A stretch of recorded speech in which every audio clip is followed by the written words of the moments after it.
dang, dang.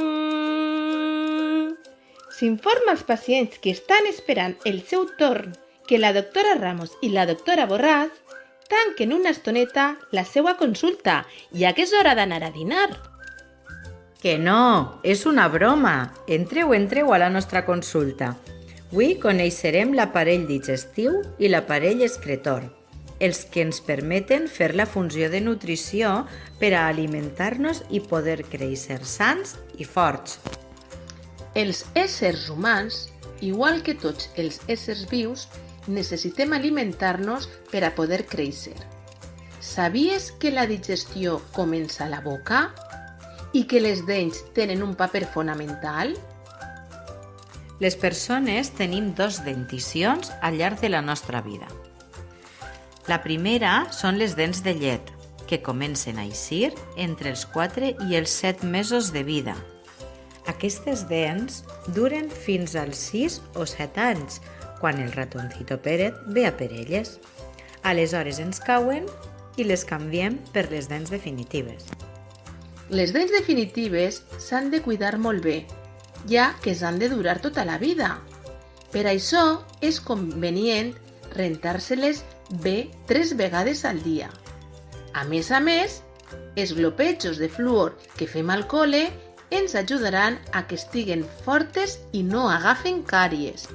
Les càries són microbis que ataquen les nostres dents i fan que agafem malalties. Les persones tenim un total de 32 dents, però no totes ixen al mateix temps.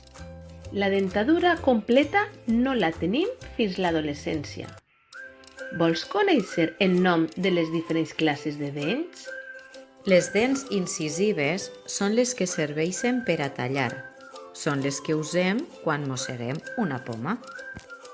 Les dents canines serveixen per esgarrar. Fixa't com aquest xiquet esgarra millor la llepolia amb l'ajuda dels seus claus. I els queixals, que serveixen per a mastegar. Si et fixes bé, cada dent té una forma diferent segons la funció que fa. Però, què passa amb el menjar que ens posem a la boca? Amb l'ajuda de les dents i la saliva, el menjar és triturat a la boca. Quan s'ha fet una pasta, l'engolim i passa per l'esòfag fins que arriba a l'estómac. Sabies que això tarda aproximadament uns 10 segons? El teu estómac tritura el menjar fins a convertir-lo en un puré, gràcies també a la intervenció del fetge i del pàncrees. Dos òrgans molt importants del cos humà. Aquest procés se li anomena digestió. Passades unes hores, el teu estómac s'obre i aquest puré passa per un tub arrugat en forma de serp que s'anomena intestín. Els intestins van des de l'estómac fins a l'anus, un orifici que tenim al culet. Hi ha dos tipus d'intestins, el prim i el gros. L'intestí prim s'encarrega d'agafar l'aliment del menjar i a través de la sang repartir-lo pel cos per a créixer. L'intestí gros s'encarrega d'eliminar el que el nostre cos no necessita i transporta la caca fins a l'anus per a ser eliminada. Vols conèixer algunes curiositats del nostre cos? La caca fa mala olor perquè està composta de restes de menjar que el nostre cos no necessita. Ui, aquí se li ha escapat un petet. Mentre fem la digestió, el nostre cos genera gasos que s'expulsen a través dels pets. Per això també fan mala olor. Per a que el nostre aparell digestiu i excretor funcioni a la perfecció, és fonamental mantenir una dieta equilibrada.